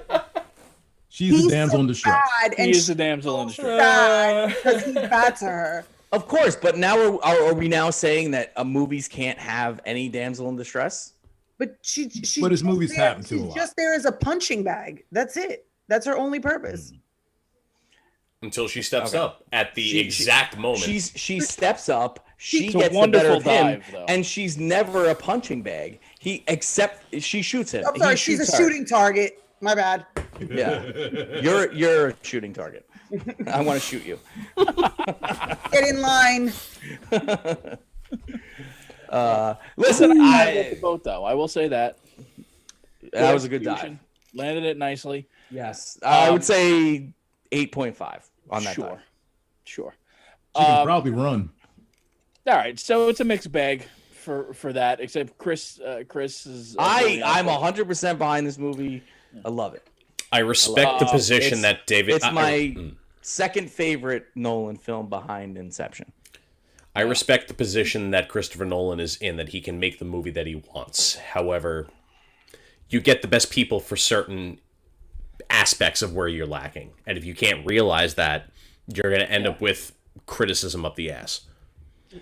Jim, what exactly, like, what parts of the movie are you suggesting that someone else should have done?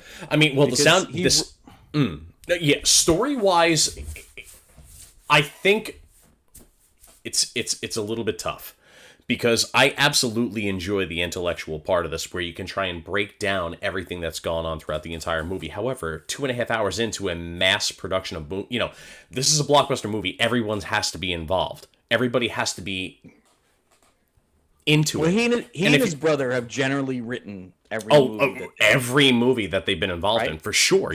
So you've got that. He's the director. So while you've got a sound designer and a sound editor, ultimately he has the final say. And I agree, that was a mistake. Whatever he said to change that mix it's utter mistake. Again, the only Didn't Dunkirk win best sound editing? It did. Yeah, but you could hear what the people were saying to each other in Dunkirk. There is so many levels that this goes through, and a lot of it has to do with the book that he wrote. I have a better understanding of where he's trying to go with a lot of things, based on the information he's put forward, based on the interpretation from the author of this book. I feel like I've gotten to learn about Christopher Nolan a little bit better, and him being able to implement all of these things that he feels is so fascinating across the board, whether it be music or the tone of an increasing sound. Like, he tries to implement so many goddamn things throughout his films that they show up across the board. But in this film, when he tries to throw all of it into the screen in this 2 hour and 25 minute, whatever it was, it's like overload. Yeah. It's overload of the best and the worst of him. And I'm not saying by any stretch that this is a bad movie. I enjoyed Tenet thoroughly. But again, I keep coming back to Kevin. It's homework. Yeah. Sure. Yeah. All right. So it's a mixed bag for Tenet. It's genius, but there's a lot. I did want to ask you guys. I know, Chris, you haven't started Cobra Kai No, I did not. because you were watching Jason Biggs' fucking pie. Like I said, It showed I up was today. watching- Shit, though. I was watching fair. I was watching one of the greatest film franchises of our time today, and I couldn't pry my eyes away to focus on Cobra Kai. So, I mean, The Naked Gun is the greatest. I didn't film start Cobra Kai either yet. Yeah, I watch will. it. I'm probably gonna binge it tomorrow and just watch. Oh, the whole you thing. are. I really wish Loaded Weapon 1 would have actually taken off into a bigger franchise. That is I mean, aside from Kathy Ireland, there is nothing redeemable about Loaded Weapon 1. Emilio Estevez, Samuel L. Kathy Jackson. Great and unnecessary roughness. Sure. Yeah. Welcome to football. Love it.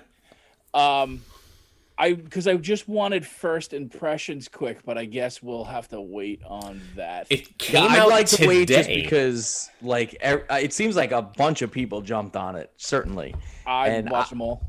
I would have, but we were just we were busy earlier in the day. Then I knew I probably wasn't gonna have enough time to watch it fully before we recorded, and so I just said, you know what, I'll watch it tomorrow. But and I apologize. I'd like to go in as sort of spoiler free as possible tomorrow. Please do, because again, it came out today. Yeah. Yeah. So I mean, all right, it so we'll- certainly seemed like by your posts, you guys enjoyed it. You and Kev, who both watched it. Jim, you didn't watch it either? No. I woke up Farted. fair. and then prep for the yeah. show. Barely. I mean, it definitely. I can't wait for you guys to check it out because I do want to discuss it. It was very good. Wait, can we go back to Tenet for 1 second? Oh fuck! I just want to ask a question. Only if we go back in reverse. Wait, no. Right. Those of us, can we, those of us who didn't enjoy it, do you feel like it would have been better if it had been 2 movies? So instead of making it 2.5 hours, making it longer and 2 movies? No, I think if they decided to stretch out that concept, you would be struggling to catch up. Yeah. No. I get what you're saying. Cut it where the first one's forward, the second one's reverse. Kind of, yeah. So so that it's a little bit clearer, because I hear Chris explain it, and when I'm hearing him explain, I'm like, okay, I feel like I would have liked to enjoy this movie, but I can't. It doesn't make sense. But I feel like maybe it was supposed to be longer.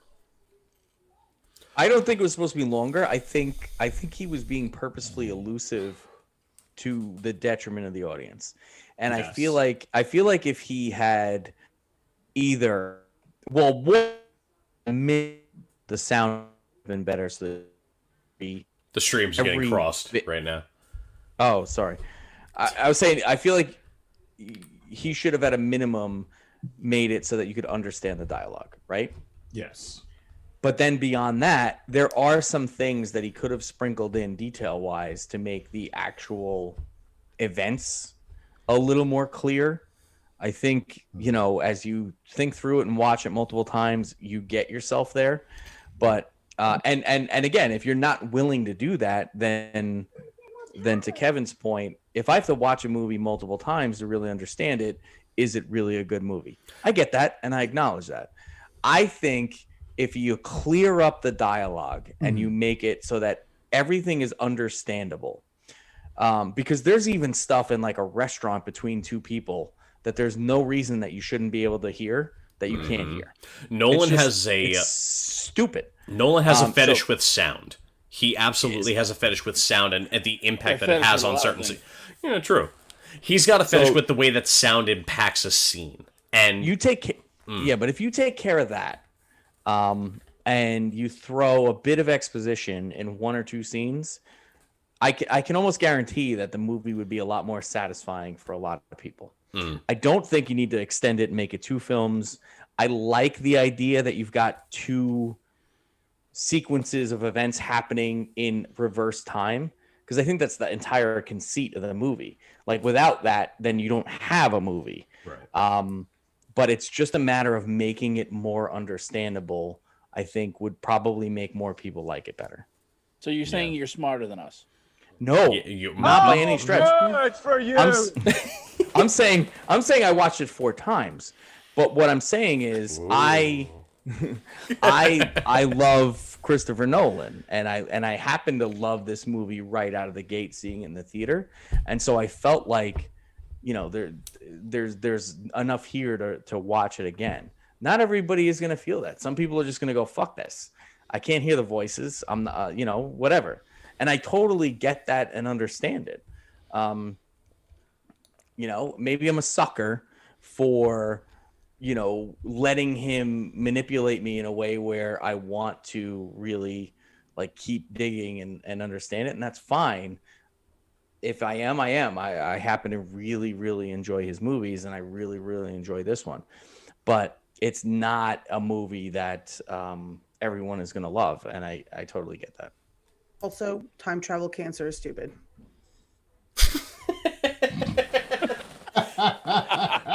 Agreed.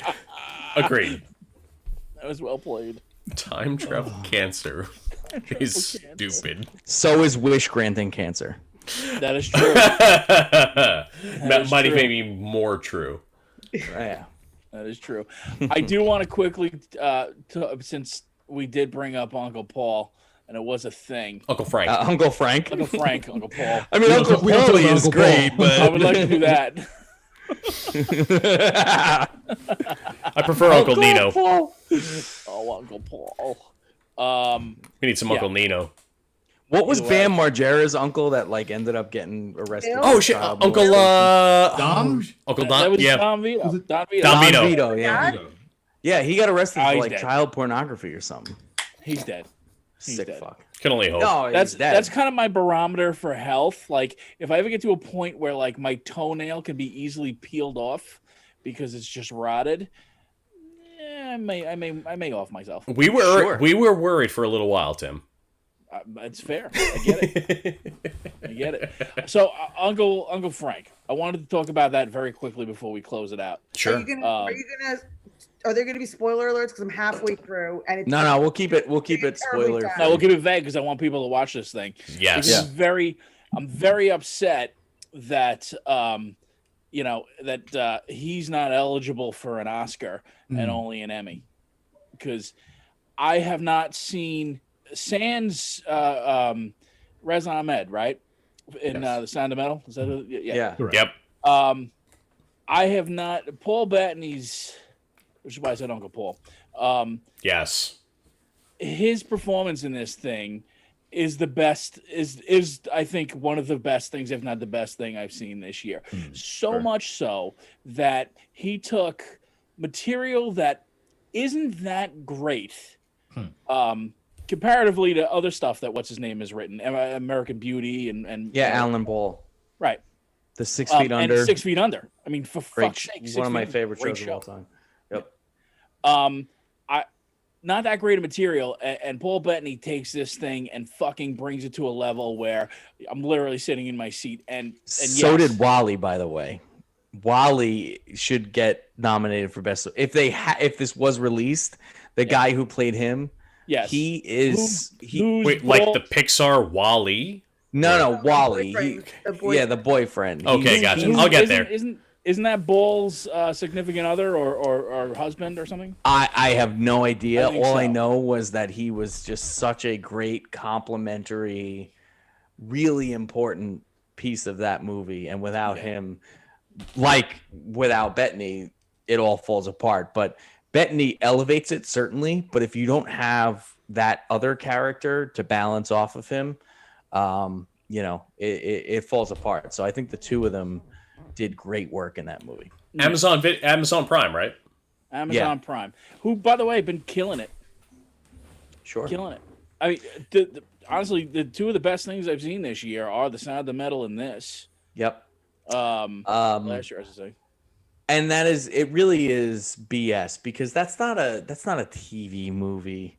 It's not a TV series. Nope. The idea that in a year where literally most of the country's theaters are closed, you're still going to require a film to be released in either New York or LA for a minimum of 7 days is utterly absurd. You have theaters that are closed. It's garbage. You have theaters that, if they are open, the only thing that they can show is stuff that maybe might make them money, and not something like an Uncle Frank or a Sound of Metal. And they got to shell out money just to get it into the theater too. So right.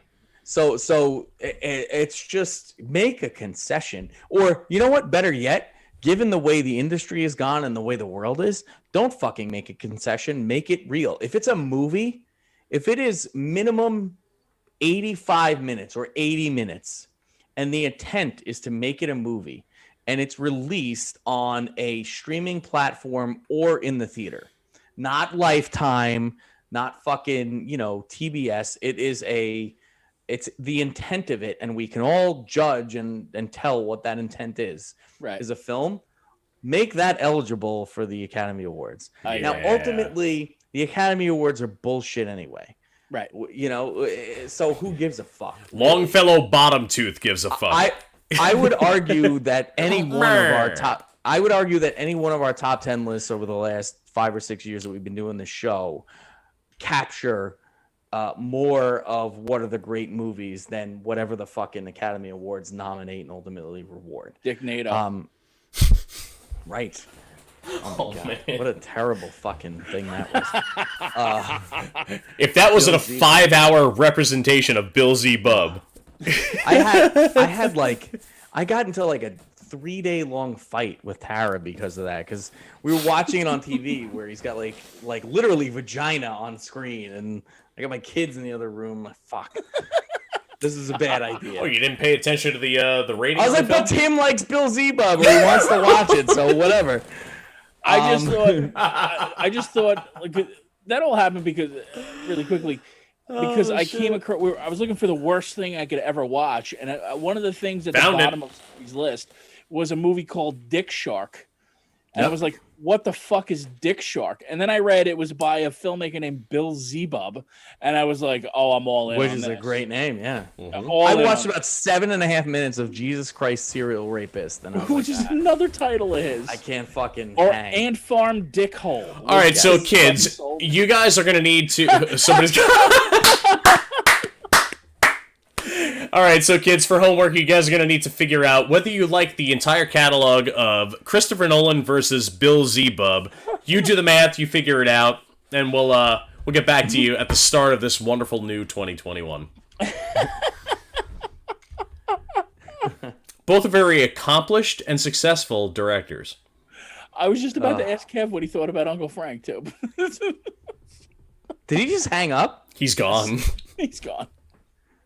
Bye. All Kevin. right. Are we off the air? No, Or we're are we still on. going? We're still on. He's Okay. not here with us. We're still on. Kev, I love you. No, he said his laptop just said nope. Kev's laptop man. quit because we were talking about Bill Zebub. Can you blame it? Yeah. All right. Well, we'll talk. I want to ask him about Uncle Frank, so we'll talk more about that next time. I think we'll all see it before the time we get to our next Yeah. episode, and I think that'll be a great discussion. Highly recommended to check that out. So everybody, if you're listening and you pay attention to our, what we're watching, definitely watch that. Yeah, we're gonna have a couple episodes in a row where we're talking about our best movies of the year, our best TV Right. shows of the year. So we'll Right. recap 2020 over the next few shows, and Right. Good hopefully- recap. Death to 2020 on Netflix. Yeah, I would because recommend. Because the other Yeah. thing I wanted to talk about was, and we won't talk about it now because we're getting over time, but anything for Jackson was something I definitely wanted to discuss, and we can talk Sure. about that next time. But if you have Shudder, which is a horror movie app, great. I don't, but I steal it from Chris. Thank you. I didn't even realize. I guess I that was do. just like a conversation. I was You got like, the hey, same password across everything. We got it all. I Oh kinda my god, it did. was like David's banking information, and I was all over it. It's fun as hell and really really good. I pretty dug good. it a lot. pretty There was some great fucking horror this year. We're gonna talk about our best of 2020. I wish I could, obviously with limited time, we can only talk about a couple movies each. If we had the chance to extend that even further, there's like Tim mentioned Possessor earlier, anything for Jackson, The Dark and the Wicked.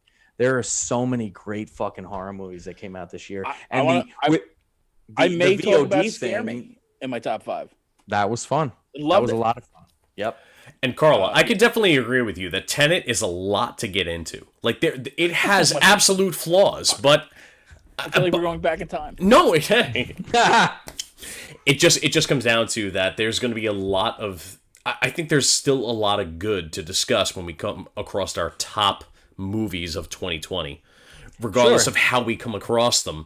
And I can't wait to get into that discussion with you guys. I'm really I looking forward agree. to it. I can't wait to hear Carla break down A Christmas Wish and I don't even watch. You guys got me into watching Hallmark movies, by the way. Last year, watching you guys talking about how you watched Hallmark movies and got drunk. And I was like, oh, let me check did. these out. I was like, this it is fun. is hilarious. It is fun. And now all of a sudden I'm the one, but You got 5 though. You got 5 movies for next week to talk about. I'll figure it out. Okay. I have faith Making in sure. Wonder Woman 84 is 3 of them. one of them is going to be Tenet. Oh, she's the new Jim. Don't pull a Jim and be like, yeah, I really didn't like I this was movie just much, gonna but it's my say. number 8 movie of the I year. was just gonna say. No. I've It's got my number a 3 in my best of. It's my number 10 on my worst of. little crossover. Tell Yeah. Artemis. All the, I feel like it is going to be hard. it's because okay. I know we talked about this before. I don't love watching movies at home. So this year was not a big year. Too bad. I feel like I didn't see a lot of movies this year. Yeah. I love watching movies at home. I, Love I, it. I hate it. I prefer it, Oh, 100%. quite frankly. I have a theater shaker now in my fucking theater seat. Oh, it's great. Yep. I did that. I did that this weekend. I ordered it from Amazon. I got a Sound shakers? Yeah. So I got 2, and I got the powered amp. So I connected. I split my sub output. I connected my powered amp. I think there's even a discussion to have about watching long form storytelling versus episodic stuff off of Netflix versus a 2.5 hour movie. Like I just finished The Queen's Gambit about a week ago and absolutely love the fact that I can watch 7 hours of entertainment that This tells is me so a much good better, complete yeah. story. No, listen. I think definitely, Jim, to your point, there are absolutely great shows that benefit from long form, I still think that there is such a great place for 2 to 3 hour, movies that aren't necessarily worthy of a full 10-hour treatment. They just need to let us see them, like get over that. There's definitely this holdout sense that, hey, eventually people are going to get back to the theater. And so we're just waiting to happen so we can release them. Just fucking release it. I agree. And whether it's Warner's partnering with HBO Max to make it part of the subscription, or whether you have to pay $20 and your whole family gets to watch it for 48 hours or one viewing or whatever, like pay $20 for Bill and Ted. Yeah, Did not need to be doing that. A little more concise of a time travel movie. It's not. But anyway, we got to go. All right. So next week will be our top movies of the year. Everybody's going to bring 5 movies that they want to talk about. Jim, you and I guess we'll keep time. We'll make sure that we stick to a certain amount per movie so that we make sure that we get to everybody's, because I want everybody to have a chance to get to their number one. I can't wait to hear what Carla's number one movie of the year is. So yeah, it'll be great. And then the following week we'll do TV shows, and there's a lot of great TV out there too. Yeah. I just started, and again, it's not even this year. I just started watching Peaky Blinders. Fucking awesome. That is a great thing to talk about, but we're gone. Yep. All right. And we're off. I love you guys, but yeah, no, goodbye. Is there like a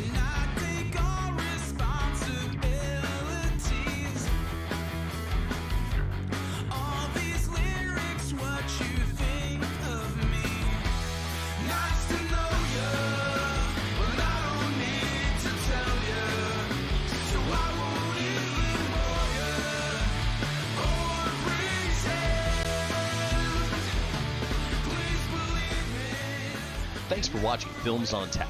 We'll be back live every Friday night from 9 to 10:30 and catch all of our previous shows on demand right here on govsradio.com. You can also tune in next time using the Boxcast app to watch us on your phone, tablet, or TV streaming device as well.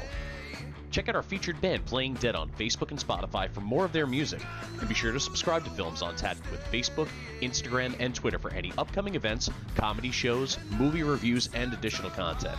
And again, thanks for watching. Cheers.